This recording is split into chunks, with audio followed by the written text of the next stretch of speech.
Last class में हमने 7th unit start की थी और wave motion and its application हमने आपको पीरियोडिक मोशन तक पढ़ा दिया था। तो इस यूनिट में यहाँ जो अब वीडियो बनेगी उसमें हम पीरियोडिक मोशन से ही स्टार्ट करते हैं। तो सबसे पहले मैंने लास्ट क्लास में बताया था पीरियोडिक मोशन क्या होता है। ऐसा मोशन जिसमें बॉडी बार बार अपने पाथ को रिपीट करती है, एक फिक्स्ड इंटरवल ऑफ टाइम में बार बार वो अपना पाथ रिपीट करती रहती है। ऐसे मोशन को हम क्या कहते हैं? Periodic motion. हमने एग्जांपल बताया था आपको मोशन ऑफ अर्थ और मोशन ऑफ फैन। फैन भी क्या करता है? घूमता रहता है, बार बार अपने पाथ को रिपीट करता है। ऐसे ही हमारी अर्थ क्या करती है? सन के अराउंड घूमती है, तो बार बार उसी पाथ पे घूमती रहती है। तो ये दोनों ही मोशन हमारे क्या हो गए? Periodic motion. इसके बाद आता है ऑसिलेटरी मोशन। ऑसिलेटरी मोशन क्या होता है? एक special type of periodic motion ही होता है, बट इसमें क्या होता है कि बॉडी अपने एक फिक्स इंटरवल, एक फिक्स्ड पॉइंट के आगे पीछे बार बार घूमती रहती है। पीरियोडिक में क्या था? वो फिक्स इंटरवल ऑफ टाइम में पाथ रिपीट कर रही थी और यहाँ पे वो एक पॉइंट के आगे पीछे घूमती रहती है। तो ऐसा जो मोशन होगा वो हमारा क्या कहलाएगा? Oscillatory motion. जैसे motion of a pendulum, pendulum का जो मोशन होता है वो क्या होता है? ऑसिलेटरी मोशन होता है। Swing of a child, vibration produce in a string of guitar. जब कोई भी बच्चा तैरता है तो क्या करता है? हाथों को आगे पीछे बार बार करता रहता है। तो ये मोशन भी हमारा क्या है? ऑसिलेटरी मोशन है। वाइब्रेशन प्रोड्यूस होते हैं गिटार की स्ट्रिंग में, वो भी किसके अंदर आते हैं? हमारे ऑसिलेटरी मोशन के अंदर आते हैं।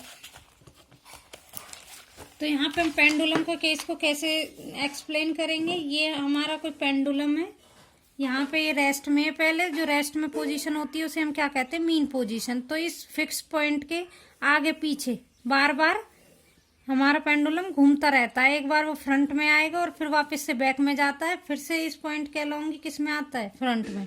तो बार बार वो पाथ तो रिपीट कर रहा है, बट एक फिक्स पॉइंट के अलोंग रिपीट कर रहा है। ऐसा मोशन हमारा क्या है? Oscillatory motion. इसे हम पीरियोडिक मोशन भी कह सकते हैं, क्योंकि इसमें बार बार हमारा क्या होता है? पाथ रिपीट होता है। तो इसलिए हर कोई ऑसिलेटरी मोशन हमारा पीरियोडिक मोशन हो सकता है, बट हर कोई पीरियोडिक मोशन हमारा ऑसिलेटरी मोशन नहीं हो सकता है। नेक्स्ट टॉपिक है हमारा सिंपल हार्मोनिक मोशन। पीरियोडिक और ऑसिलेटरी तो आपको क्लियर हो गए होंगे। अब आता है हमारा सिंपल हार्मोनिक मोशन, शॉर्ट में कहते हैं इसे SHM। सिंपल हार्मोनिक मोशन क्या होता है? ये भी एक special type of periodic motion होता है, जिसे हम साइन और कॉस की टर्म्स में एक्सप्लेन करते हैं, साइन और कॉस की टर्म्स में रिप्रेजेंट करते हैं।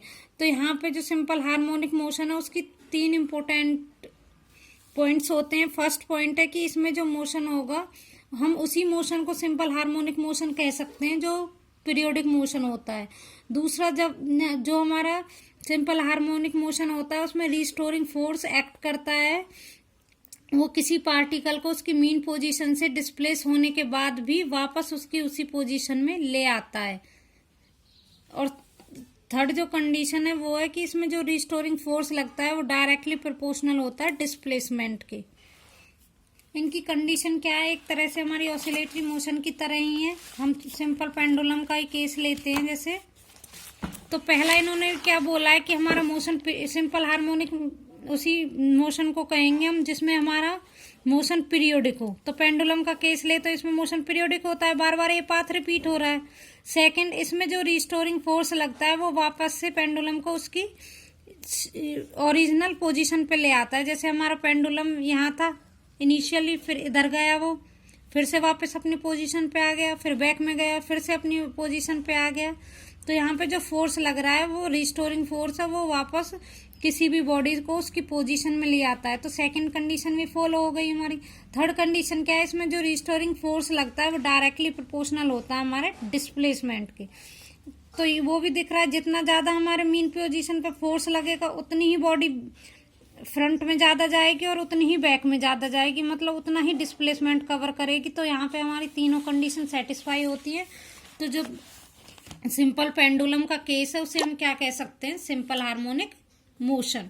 इसके और भी एग्जांपल है, जैसे steel ball rolling in a curve disc. कोई कर्व सरफेस ले, उस पर हम बॉल को डाल दें तो आगे पीछे रोल होती रहती है, तो एक पेंडुलम की तरह ही एक्ट करेगी। ये भी हमारा क्या हो जाएगा? Simple harmonic motion. इसके बाद है स्प्रिंग मास सिस्टम। इसे भी हम क्या बोल सकते हैं?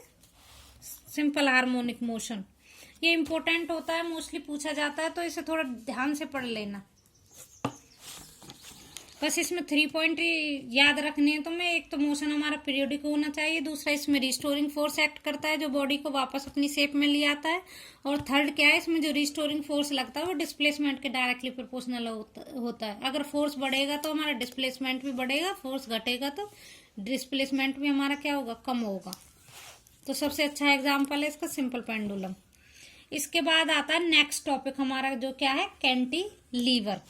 कैंटिलीवर क्या होता है, जब हम एक बीम को हॉरिजॉन्टली एक बीम के एक एंड को फिक्स कर देते हैं और दूसरे एंड को वाइब्रेशन के लिए छोड़ देते हैं, तो ऐसा जो मोशन होगा वो हमारा क्या कहलाएगा, कैंटिलीवर।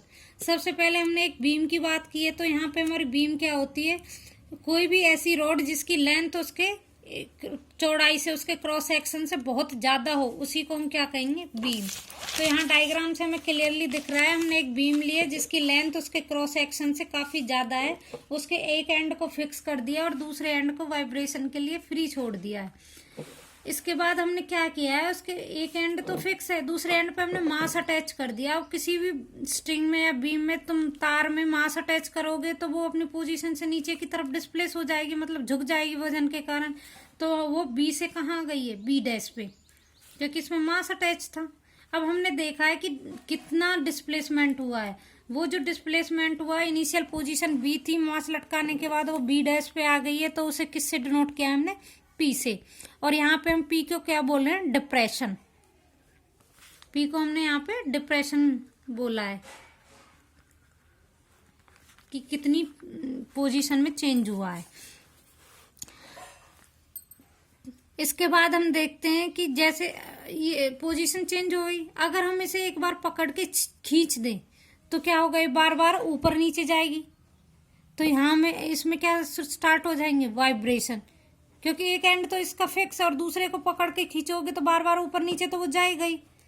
तो जब यहाँ पे वाइब्रेशन हमारे बीम के अंदर स्टार्ट हो जाते हैं तो उन वाइब्रेशन का कुछ टाइम पीरियड भी होता होगा। वाइब्रेशन क्यों होते हैं, क्योंकि इसमें रिस्टोरिंग फोर्स लग रहा है। तो वो जो टाइम पीरियड होता है उसका फॉर्मूला होता है हमारा, time period of vibration equal to होता है 2π डिस्प्लेसमेंट अपॉन एक्सेलरेशन। ये इसका फॉर्मूला होता है जो तुम्हें याद करना पड़ेगा। तो यहाँ डिस्प्लेसमेंट किसकी टर्म्स में, हमारा डिप्रेशन की टर्म्स में, तो डिस्प्लेसमेंट की जगह क्या लिखेंगे हम, डिप्रेशन, और किससे डिनोट करेंगे, पी से।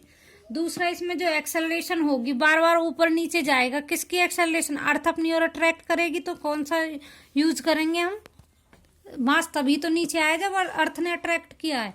तो कौन सा एक्सेलरेशन यूज करेंगे, एक्सेलरेशन ड्यू टू ग्रेविटी। तो ए किससे रिप्लेस हो जाएगा, हमारा जी से। तो यहाँ से हमारा फॉर्मूला आएगा time period equal to 2π P by G. P यहाँ पर डिप्रेशन है और G acceleration due to gravity. अगर हम फ्रीक्वेंसी निकालें तो फ्रीक्वेंसी का फॉर्मूला हम पढ़ चुके हैं, क्या होता है, 1 टाइम पीरियड।